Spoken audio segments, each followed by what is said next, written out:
Dr. Patrick McKiernan. I'm here at Cal Southern University today to talk about internet technologies that support recovery. This is an interesting topic for me. As you can see, some of the data that I've collected here, just to briefly bring everybody up to speed on the idea that so many people are using the internet today. 82% of households have internet access. 77% of the population, which is a very significant number, over 239 million people in the U.S., are using the internet on a daily basis. And 87% of the U.S. population have a cell phone. 45% of those folks are using smartphones. So as I think about our topic of technology, I want to include this around the notion that we are on the advent of being able to take technology into a more focused area with the addiction recovery subject. And this, to me, is something that in the next 5 years is going to be not an unusual discussion. It's going to be what's going to happen at intake on treatment is what kind of smartphone do you have, what kind of apps do you have to support your recovery. But right now it's, oh, is there apps to support my recovery? There certainly are. And so we have this huge number. Only 12% of those over 65 have a smartphone. So that tells us we're looking at a younger population. What's relevant about that is that what we know from the National Institute of Drug Abuse is that addiction is a condition of youth. That we are most concerned for those folks under the age of 40 and over the age of 12, because this is where substance abuse occurs, and this is where the most concentrated population is for those experiencing this problem. So when we look at the number of people increasing the use of cell phone technology, you can just see in just a few years it went from 76% taking a picture with their phone to 82%. It's becoming more and more a everyday kind of tool. We want to make it an everyday tool for recovery. We want to do the same things with that. We want people to think of the recovery just like they're using their checkbook, up from 2011 at 18% doing some kind of online banking to 29%. And we know that today that folks are using their cell phone for all kind of creative things, just like making a charitable contribution. We want folks to contribute to the recovery in the same kinds of ways that they're using their phone to do other things in their everyday lives. So why is this important? Well, you see the figures there. 23.5 million Americans have a drug or alcohol problem that needed treatment, and that was in 2009. These numbers have floated around that same range for a good long period of time, probably close to a decade. If you look at the other number, the staggering fact is 2.6 million people, or about 11%, that need treatment actually receive treatment. Well, part of this is an access issue. And hopefully with the Affordable Health Care Act, when access to more insurance pools grow, that number will get much larger. Along with that, we also have to think more creatively about how, once we engage someone, how do we keep them in treatment? Well, if they have a cell phone in their hand, hopefully we will be doing that. One of the disappointing things about drug and alcohol treatment, and I say this with a positive view, but it's still something that I have to acknowledge as a professional, it's a bit disappointing. If you look here, you see the treatment completion rate is about 57% for those folks that are in a residential treatment program. Well, that's about 60%, but we're only talking 11 to 22 days. When you look out further in time, you see that number shrinks considerably when you talk about long-term treatment, which is usually from 90 days to 6 months. So it drops by nearly 20%, which is a large number of folks. And you can also see on the screens behind me that we're talking about a large number of people are exiting the program, they're being transferred, they're having dropout problems, they're terminated by the facility, and sometimes those terminations are because why? They were on a cell phone, and that's not allowed. And for me, I think, okay, you're going to be on a cell phone. I want to turn that energy into something that's focused on their recovery. Okay, be on a cell phone to do something to enhance your recovery. or maybe you shouldn't be on a cell phone. If you're texting a drug dealer, that's a bad idea. If you're texting somebody in your recovery network, that's a good idea. How do we make this shift, this cultural move, to teach folks to use their cell phones as a way of enhancing their likelihood of being able to stay off of drugs and alcohol successfully? So, as we move along, we look here, and there's a variety of things that are already out there. Smart recovery is a cognitive behavioral approach to helping folks deal with drug and alcohol issues. Smart recovery has a very nice website. It is loaded with all kinds of very nice links. There are online chat groups. There are ways of getting questions answered. There are information about where do you find a meeting, how do you start a meeting. This is all free. These are things that can be put into the hands of somebody coming into a treatment program, and literally, if you think about it, you could say, here's a list of links, we want you to add these to your smartphone because you might need them. There's a program called CBT Online. It's a fee-based program, but it's also a fairly inexpensive fee-based program, $250, $350. The feedback that I've received on it is that it's very effective for the amount of time that you get, somewhere between 8 and 12 sessions over a 60 or 90 day period.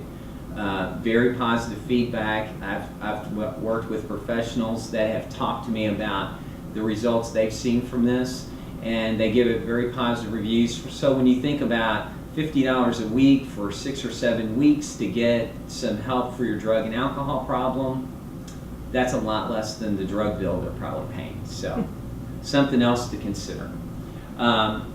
These are some other things online, and we're going to come back to this. ALTUS Recovery and Support are some products that I'm going to talk about in a little bit. And I'll just mention to you, ALTUS is a Latin term that means deeper. So we chose this name, and I say we, the folks that helped to create this product through the University of Louisville, some of my colleagues and I, because we wanted people to go deeper into the idea about what they're going to do with their recovery. So this is a very fun website. It's something that anybody can use, and I may just go there. And this mouse party is this cute little designed program that teaches folks what happens to your brain when you use drugs and alcohol. And this is something that you could literally give to any of your clients, because it shows you exactly what's going on. You just pick a mouse and then you throw him in the chair, and then he gets dumped into this very interesting little device. And okay, so this is a cocaine using mouse, and it shows what happens when he puts cocaine. You can see the receptor sites are all activated there, gobbling up the cocaine through the neurotransmitter system. Very interesting little informational piece. And then it shows you what happens when cocaine's introduced and how it affects the brain. And then it goes back to the brain and shows the area of the brain that's affected. And then you just go over here and you can inject your mouse. And you can pick on any mouse you want. There's a heroin using mouse, and there's an ecstasy mouse. This is a fun little tool. And it's just something interesting to use to educate folks with. The Addiction Recovery Guide is another free product that's out there on the web. I really think this is a great resource as well. And we're just going to click on it because it has so many things. It has a listing of all of these different types of support meetings. Some of them are online, some of them are alternatives to 12-step programs, some of them are incorporated into 12-step programs. As you can see, Smart Recovery is listed down there. This Life Ring Secular Recovery is a very interesting approach. It's a non-12-step focused method, but it's all about folks being able to talk about the things that lead them back to using drugs and alternative options to not using drugs. And it's something that you can literally just put on your smartphone, click on, go to it, talk with somebody, find a meeting, start a meeting. The whole piece of information is right there at your fingertips. Same thing with this online alcohol therapy. This is something else that's really nice to be able to tap into. This is an online alcohol therapy program, and there is actually a charge associated with this. It's not a significant amount of money, but again, they literally reach out to folks that wouldn't necessarily be a traditional alcohol and drug treatment client. They may not be able to leave their home for whatever reason. They may not want to go to a traditional treatment program. They may be interested in a different kind of counseling. They're not maybe a good fit for the kind of 12-step program approach. And here is a great alternative. So counselors that know and understand this, and they can hook their potential clients up to it, are going to be able to give a better range of options to those folks that maybe fall into that 23 million pool and are not actually able to get back to their a treatment program successfully. And then Recovery Today Online. These are articles and topics on recovery. Again, it's just great information. We can put it right into the hands of our clients. You don't know what the article is going to be when you click on there, but they have an archive of articles. It's up here listed. You can find topics that are interesting. You can find opportunities to talk to other folks. There's just a vast amount of information out there, and sometimes clients, they don't want to ask you questions like, well, what happens to my brain when I smoke marijuana? If they have access to this, they might be able to find some articles about that, and then they don't feel like they're risking all of their privacy or giving away aspects of their personal life that they're not interested in surrendering. Another really good opportunity to get online to meetings. I hail from the rural state of Kentucky. There's about 4 million people in the state of Kentucky, and around 2/3 of them live in areas that are not urban. They are a great distance from town centers. They may have to drive 60 miles to get to the grocery store, that sort of thing. The interesting thing is, even in Kentucky, internet access is affordable to everybody. There's very inexpensive links. Many people have smartphones. They can go to cyber recovery. They can get online and get a meeting that is a better fit for them. We have a great number of folks that are in other states that are in the same situation. They're not getting to traditional treatment programs. That may be the reason why they fall into that group that's not in the 11% of the 23 million getting treatment. They can't get to an urban center to access a proper treatment program. It may not just be the cost issue, it may be a distance. Could be that they have children at home. Who's going to take care of their children while they're going to a treatment program? Could be that they have physical limitations. They're wheelchair bound, or they have other problems. They're not allowed to drive. Maybe they got 2 DUIs and their license is suspended for a year, and they have no way of getting to a treatment program. So we can hook them up with these kinds of methods of support. And in my mind, that's exactly what we need to be thinking about, is how can I connect this person with all of their limitations? Well, the web has a variety of things to offer. And having worked in drug and alcohol treatment for over 30 years, I can tell you, I get a fair number of folks that walk through the door asking for help, and they say, don't send me to an AA meeting, or I don't want to hear about the big book. Okay, so what do we do with those folks? Well, we need to know what we can do with them. So here you have a holistic addiction treatment approach that's listed here. All kinds of interesting information. It's just, this is just a vast amount of fingertip knowledge here that an individual can go and find about, and then they can go over to here and find support groups for alcohol, depression, divorce, drug, eating disorder, gambling, prescription drugs, just on and on and on. It's very important that we understand this too, that everyone doesn't have the traditional problem set.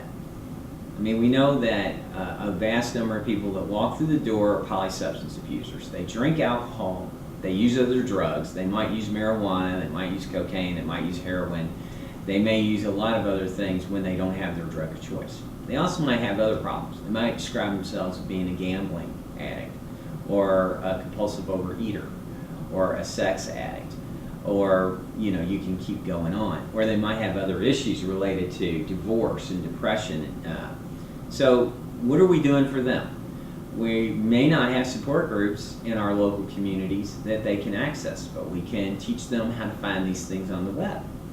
And in my mind, it's, once again, they're already walking in the door with a smartphone in their hand. They're paying for a data plan. They love to text.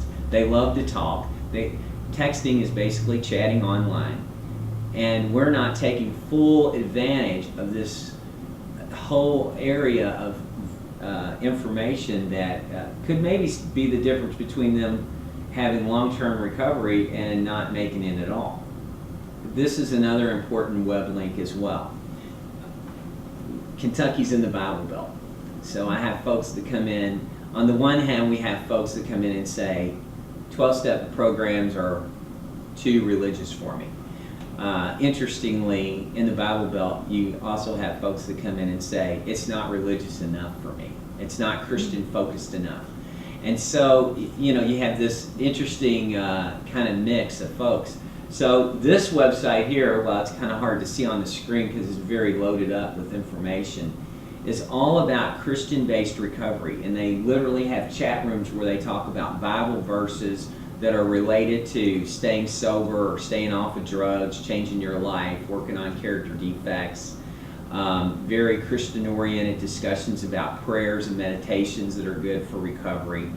And again, it's free. They ask for donations on here. You can see the donation button, but they don't deny you access to anything because you don't have money.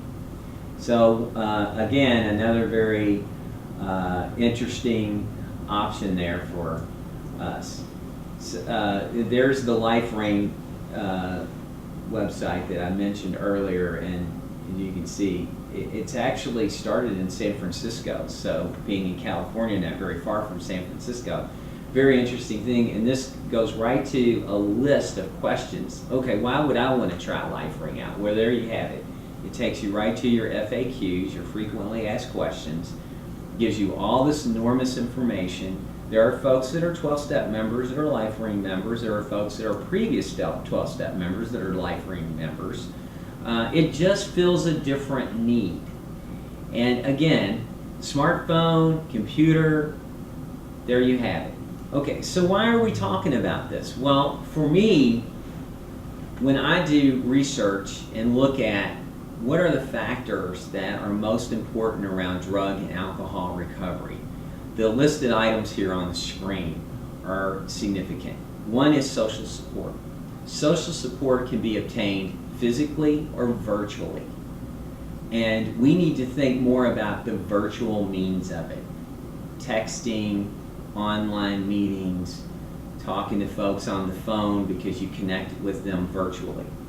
We also want to look at the question of motivation. We understand that motivation is this very dynamic and very fluctuating kind of factor in recovery that can go up and down. And so a person may have trouble literally getting up off the couch and going out the door. But they might pick their phone up and go online and just pose a question online like, why should I keep going to treatment? They might go into a chat room, why should I do it? I'm not really feeling that good. And that may make the difference between them staying engaged and not staying engaged. And we understand this is a very important aspect to continuing the recovery process, because the recovery process is unfortunately been characterized very often as like a 30-day idea. We know through studies of the brain and long-term studies that really recovery is like a 2-year process. And the longer we can keep someone engaged for that 2 years, the greater the likelihood that we're going to have positive outcomes with them not using drugs and alcohol. And so if you think of 1 month out of 12 months as a 30-day method, so there's 1/12 of the equation, but if you think of it as the 24-month process, it's 1/24 of the equation. We need so many more tools at our disposal to keep that process going for the 24 months. We also understand this notion of timely intervention, and stakeholders play such a significant role in this. Counselors are always not available by phone. Folks can call their counselor and leave a message, and their counselor hopefully will get back to them as quickly as possible. But who knows how quick they need a response? Well, there are technologies out there that allow you to throw information out there and get a relatively immediate response. You can go to a chat room that's recovery focused. You can go to a program called In the Rooms, which is literally like around the clock online AA meetings. If that doesn't satisfy you, there are other alternatives to this. So the point is that we have to find a way to keep our folks engaged. We have to find a way. The quicker we can interrupt that idea that it's too hard, or I can't do this any longer, or I might as well just give up because it's not getting better. All kinds of notions that roll through the head of a person in early recovery that are self-defeating. If we can provide a timely and prompt intervention, we have a greater likelihood of helping them make it. And so, once again, internet technologies can fill the role that our human interface has trouble filling. There's just not enough professionals that are at that, instantaneous demand. We also understand the role of case management, and while I haven't talked about that much here, we know that the greater the relationship over time and the more items that are examined as opportunities to improve the life of the person in recovery, the greater the chances are that they're going to make it. So let me say that to you in a different way. When a person walks through the door with a drug or alcohol problem, it's quite likely that they walk in with a very large bag full of problems. They likely have economic issues, financial issues. They quite possibly have legal problems, serious legal problems, or mild, but they're still an issue for them. They may have housing issues, they may have employment issues, they probably have one or more significant relationship issues. And these things are just not going to naturally heal themselves in a brief period of time. Generally speaking, it takes a considerable amount of work to change, especially if they have significant financial issues, like they have large debt, or they have creditors breathing down their neck, or they have things like child support and they haven't been paying it, so they're behind on it, and you can go on and on. But the point is that what we're looking at is somebody that just doesn't need to quit using drugs. They need to stop their substance use, and they also need to attend to other things in their life in order to successfully navigate through all these challenges. Well, we know that drug and alcohol counselors do a great job of helping someone identify problems and solve problems. What case managers do is help people navigate the map that is before them from getting from point A to B to C to D. And this is a time element. This is generally over a 6-month period, sometimes a 12-month period. If someone has a case manager for 12 months, that is a great luxury. And the case manager needs as many tools available as possible. They need to be able to direct people to things that are helpful to them. They need to help them understand the social skills behind reaching out for help, using texting devices to talk to their friends in recovery, using the internet to locate and identify viable employment options, understanding how they can map their location around them to gather as much support as possible. And so this falls hand in glove with the whole case management challenge. And by the way, we call those things active ingredients in recovery. I know that was on the header up there, and I just wanted to speak briefly about that. I first heard this terminology, active ingredients, when I was working on my doctorate, and Scott Tonigan with the University of New Mexico. He is a very brilliant researcher, National Institute of Health researcher. I had a conversation with him, and he was telling me about these active ingredients. And I like to carry this message on when we think about internet technologies, because at that time the internet was in a different place, and he didn't include it. But what he did include as active ingredients were things like self-efficacy and affiliation behaviors with support groups. These match beautifully with the internet, smartphone technology, computer technology, and that sort of thing. So, you know, we're taking advantage of our active ingredients discussion, and I like to keep that idea alive, because I think that was a brilliant idea he had there, and I see it in the literature still. So we created this idea of ALTUS some years ago. I'm just going to give you a little history of this.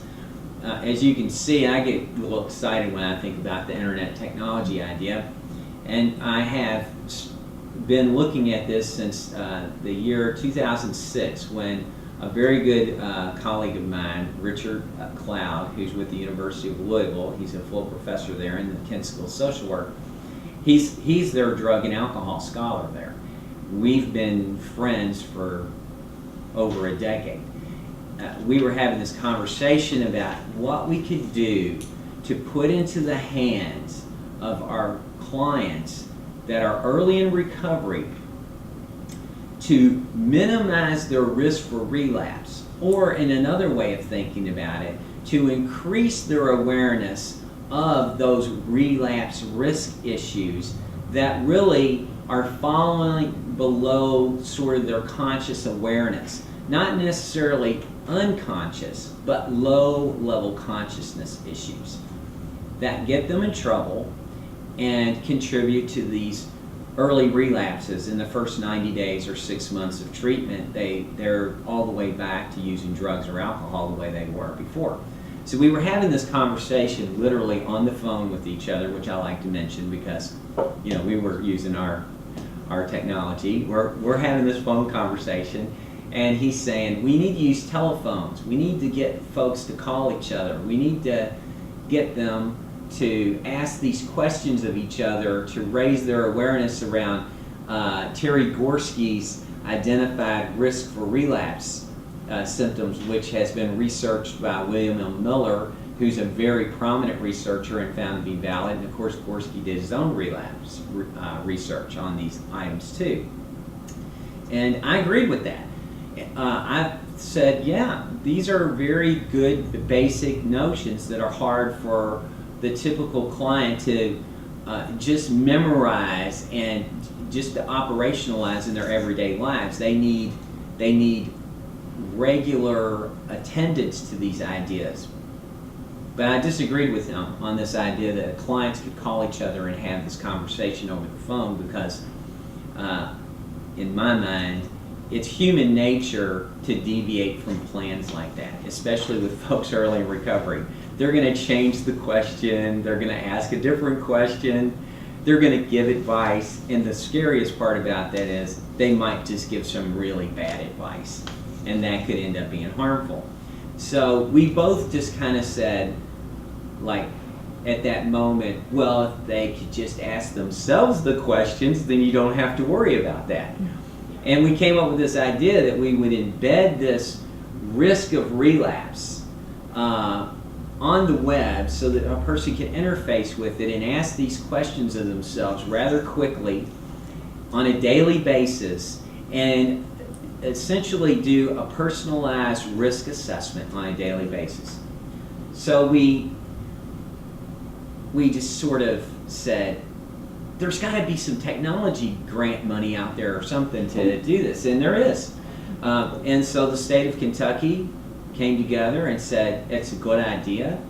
We'll give the University of Louisville the money to make this website, and you guys take your idea and go to work on developing this product, for lack of a better word, but this mechanism that does these things. Timely daily risk and protective factors information. Gives you a probability immediately. And I just mentioned this quickly, that when we came up with this idea, we were going to ask this long list of questions. It was like 60-something questions. And we had no idea that people in early recovery don't have that much attention span. So we didn't have great success with our early beta methods here. And what we found out pretty quickly is that while it's great to get all this information and to give them information, token economy piece, and I'll show this to you, we'll just do a quick and dirty little survey, and it just takes a few minutes, and then you'll get to see the outcome on it, and it displays all this information. But you only have about 3 or 4 minutes. That's it. When it gets to 5 minutes, it's expiration of time. And even some folks won't even use it for the 3 or 4 minutes a day. But 5 minutes is absolutely asking too much. So what we had to do is synthesize it down to something that could be done fairly quickly, fairly accurately, and give immediate feedback on what they did. They can't wait. They need it right now. These are right now folks. They are designed that way. Their drug addiction has molded their minds this way. And so, in keeping with that framework a little bit, we created what we have. So we're giving them feedback on what? Their day-to-day emotional and mental inventory.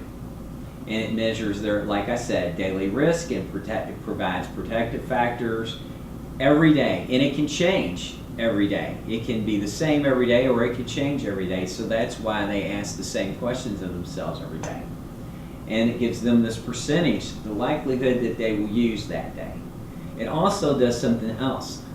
If they're doing this every day, it's an accountability piece, which we know is very important in early recovery. We know that having somebody have some level of accountability puts some structure in their life, and this is framework that's missing.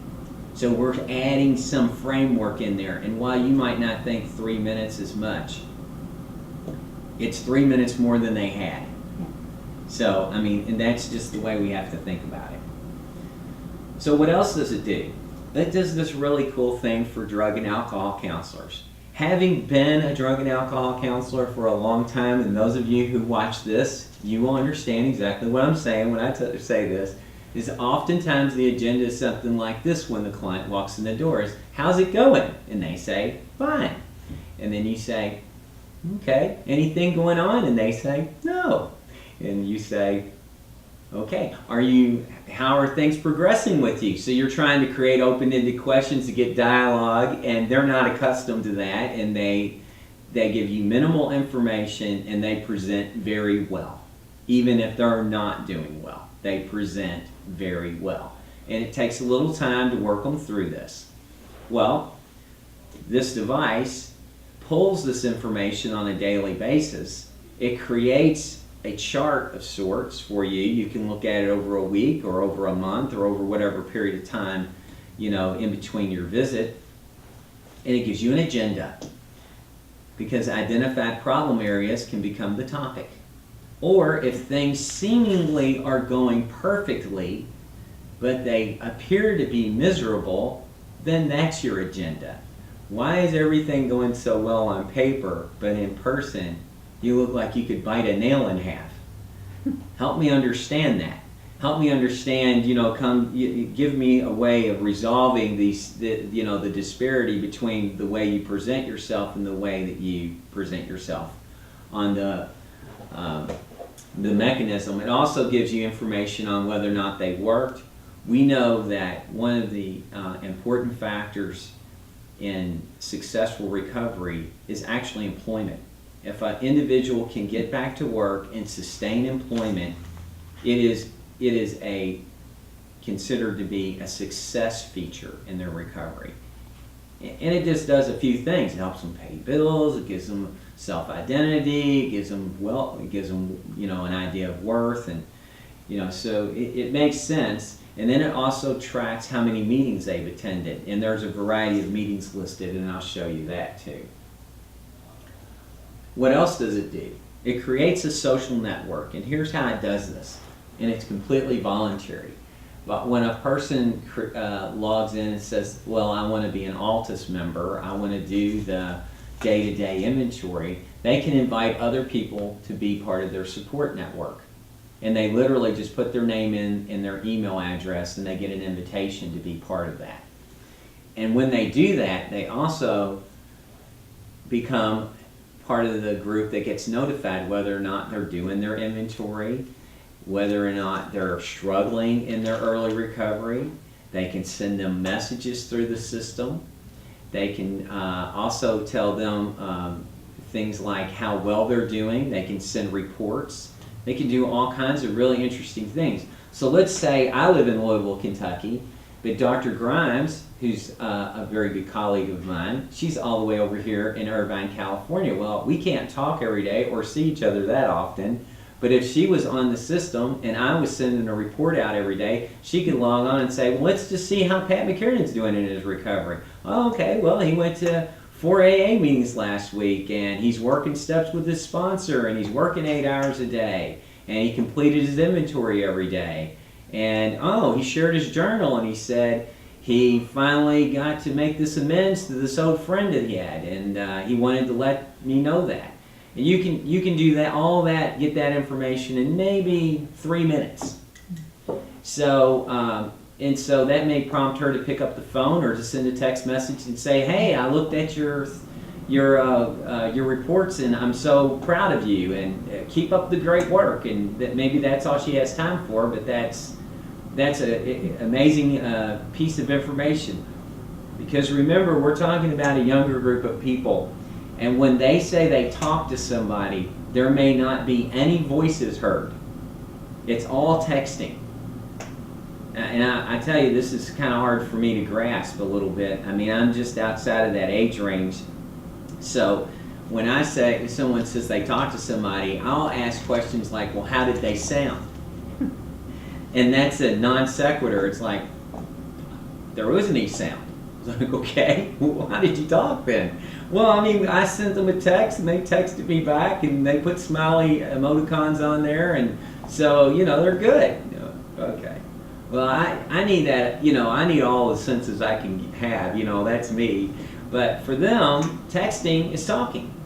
Texting is a valuable way of communicating, and it's becoming more and more fashionable and more prominent. So what are we trying to do? We're trying to move people to this system because it has a variety of benefits. And this is one of the more important ideas behind it, is just that when the individual logs on, and it's them asking themselves these questions, whether or not they answer it completely honestly, it's not as important as the fact that they're just looking at the issues that are potentially stumbling blocks in their recovery. That has a value all in itself. And with that, hopefully they'll start to recognize some patterns of difficulties that they've had. Maybe they've never addressed them in recovery before. Maybe they're new to recovery and they realize this is going to get them in trouble. Or maybe it's a combination of the both. Maybe they had some early period of attempted treatment, it wasn't very serious, but now they're more serious and they understand that they need to get more knowledgeable about themselves. So that's one of the benefits. What else does it do? Well, this is what we believe is going to happen. Arresting the disease that centers in the mind. NIDA has some great information on their website. One of the first things you'll see if you go to the National Institute of Drug Abuse is that they have this huge presentation that says addiction is a disease of the brain. And I agree with that. It is a disease of the brain. The brain is an organ. the brain has a variety of malfunctioning areas directly resulting from drugs and alcohol. You remove the substances and the effect is still there. I understand that. But also as a therapist, I think about what is more important to me is not just the brain healing, but what's going on with the mind of the person. It's sort of the Buddha idea there a little bit, but I still believe that, you know, we have our brain and then we have our mind. And what's going on with our mind is that we've trained our mind to do certain things to feed that addiction. And now we're trying to train our brain to do other things. And we know that these emotional states on the screen, anger, resentment, guilt, shame and remorse, anxiety, depression, and just other thoughts that pop up that are self-defeating, for example, are huge barriers in navigating a successful period of recovery. And this helps to bring that into their conscious awareness on a daily basis. And they may not say they're resentful, but they might start answering questions and saying, wow, I'm angry a lot. Yeah? Let's work on that. Okay, so we're going to log in here just to do a quick and show you how quick it is once somebody signed up and show you how the system works. You log in with an email. It's unique to you. So this is a fictitious character, by the way. It's nobody real. Just somebody I made up for demonstration purposes. And when you open the page, it says, oh, you have to complete this. You didn't complete yesterday's and you need to complete today's. So, and there's what the page goes to. Immediately it says, tell us what the date is of your last drink. Did it change? So you have to confirm that. The date of your last drink, the date of your last drug, you check there to confirm it. And then you go down here and it asks you again, how many standard drinks did you have today? You have to put a number in there. You have to say 0. We actually considered not doing that and just allowing it to fill in itself, but we decided it was real important for someone to be able to say, I had 0 drinks today. It's sort of a little affirming strength builder. And then it says, did you use any illicit drugs? So if you say yes, it drops down a box with a variety of illicit drugs. But we're going to say that Jerry Smith didn't use any. So he's doing well. Did you attend any meetings or did you work with anybody in recovery? So if you say yes, it drops down and says 12-step recovery, other chemical addiction mutual help groups, and all of those are kind of included in one checkoff. Church focus, chemical addiction, individual group with a personal counselor focused on addiction, and intensive work with a sponsor. So we'll just say he did some of that. It asks how many hours did you work. He's an 8-hour worker. And then this is a very important question. We had a meeting with one of the staff members at the University of Harvard School of Alcohol and Drug Studies. And he says, one of the most important things you can teach your clients to do is on a daily basis ask themselves how confident they are that they will not drink or drug that day on a scale of 1 to 10. So we're going to let him say he's a 9. He's very confident today. So now we're going to go down and do the actual inventory. So there it is. And this is how simple it is. I felt nervous about my ability to stay sober. And these are scaling questions, but they're sort of normed into somewhat, fairly often, that sort of thing. I felt that I had many problems in my life, little. I tended to overact or acted impulsively. Do that some.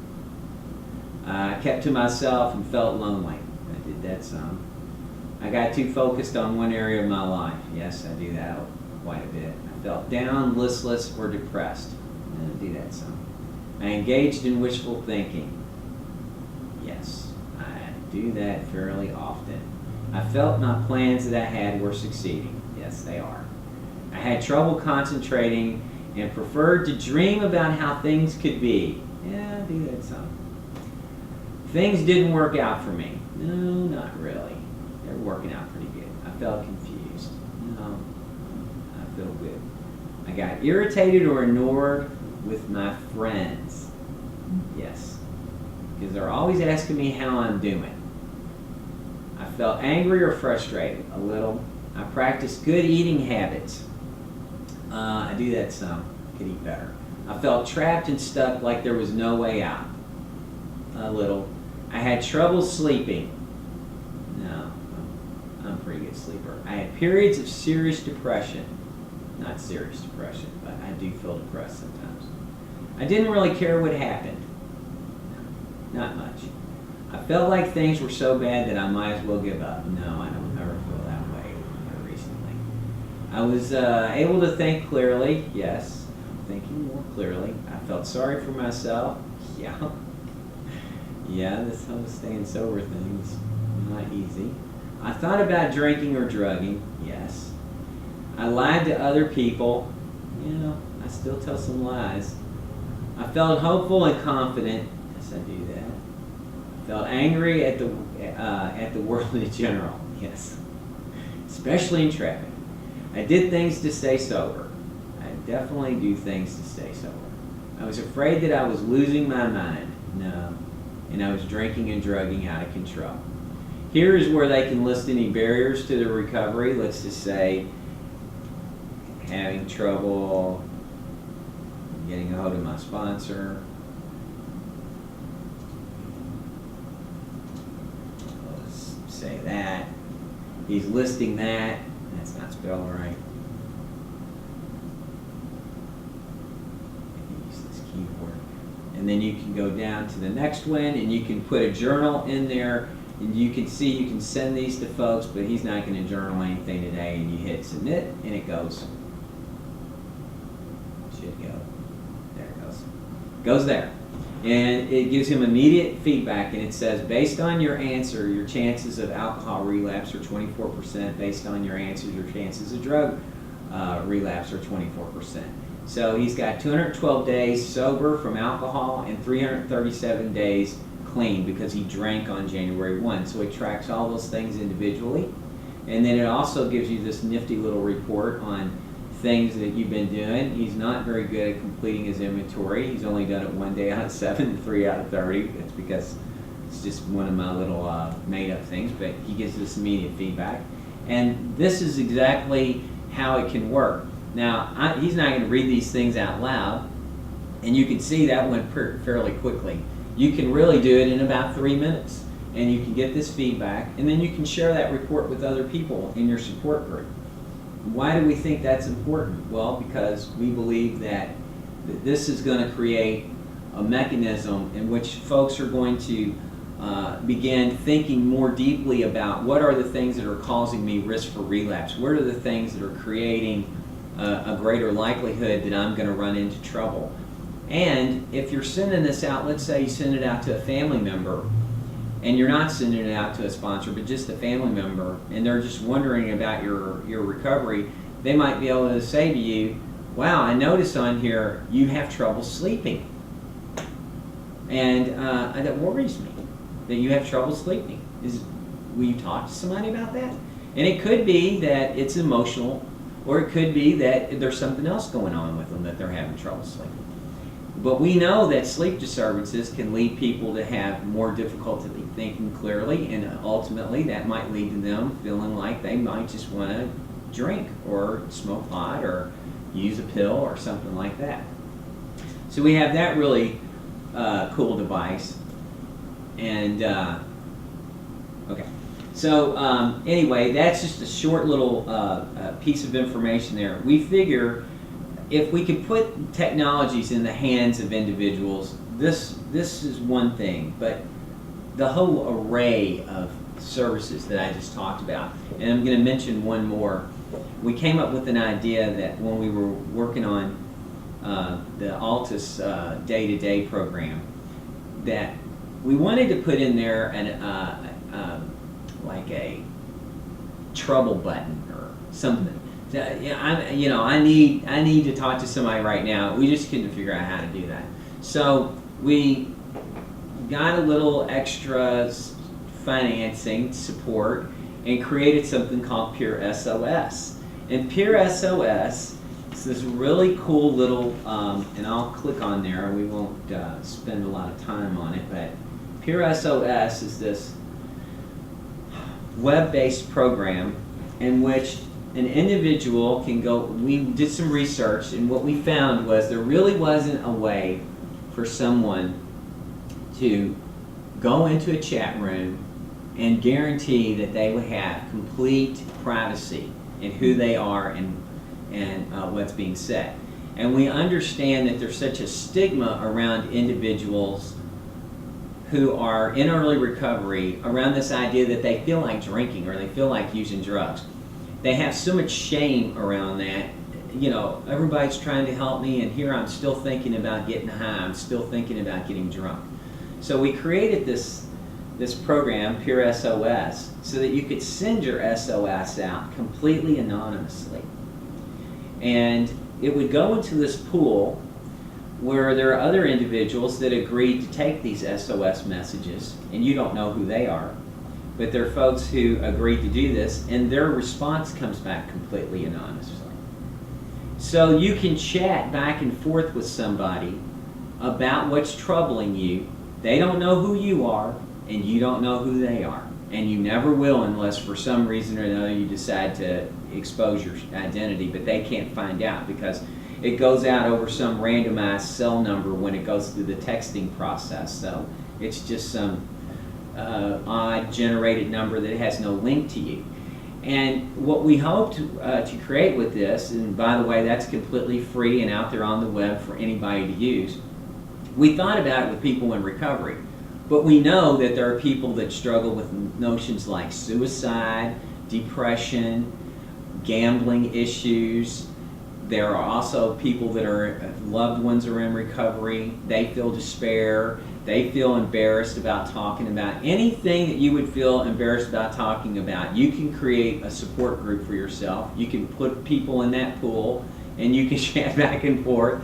And who knows who you're going to be talking to. So if Cal Southern wanted to create a pool for doctoral students who are unnerved by my demands as one of the instructors in the doctoral program, they could go online and anonymously chat about how Dr. McKiernan's driving them crazy. And I actually could be in there, and I might be saying, well, he's not such a bad guy, because they would never know. Or somebody else could be in there and say, you know, here's what I did. But in recovery, of course, tie a knot and hang on, you know, kind of idea is what we were trying to come up with. So this is a completely free and available to the public product that we put out there because we just wanted people to be able to have it. And then this last product here, that I'm calling them products, but they're actually web-based technologies, is something that I don't have a lot of time to go into, and I'm not really going to discuss it in any great detail. But essentially, this is a mechanism that we created to go a step further than what Day-to-Day does. You can basically launch any kind of a plan of action through this mechanism, and it helps do the same thing that Day-to-Day does. It sets reminders, it does follow-up, it notifies individuals, it tracks your performance. You can put any kind of survey on there you wish that will give you feedback or give others feedback about what you've done. And we hope to, this is actually still under development, but we hope to like bring that out too as one of the things we're trying to introduce using internet technologies. My hope is that students will go and explore these links, will take time to find these links, go in there, look at them, get to understand them, get comfortable with them. If you're going to become a psychologist, you're going to become somebody that specializes in addiction or any other kind of problem, it's very likely you're going to be dealing with somebody that has a drug and alcohol problem anyway. And so the more resources that you have, and the easier that it is for you to talk eloquently about these resources, the greater the likelihood it's going to resonate with our potential clients. I mean, in my mind, I want to arm myself with as many tools as possible for that person walking through the door who's going to be a little bit difficult, who maybe already has identified a list of reasons why they're not going to be able to do what you're asking them to do, and to find innovative and creative ways to overcome that resistance and find somewhere to engage them in the recovery and healing process. So that's my presentation for the day. I hope you enjoyed it. I hope you feel inspired by it. I know I get excited about it, and I want to thank Cal Southern University for giving me the chance to make this presentation. I enjoyed it, and I hope you did too. Thank you.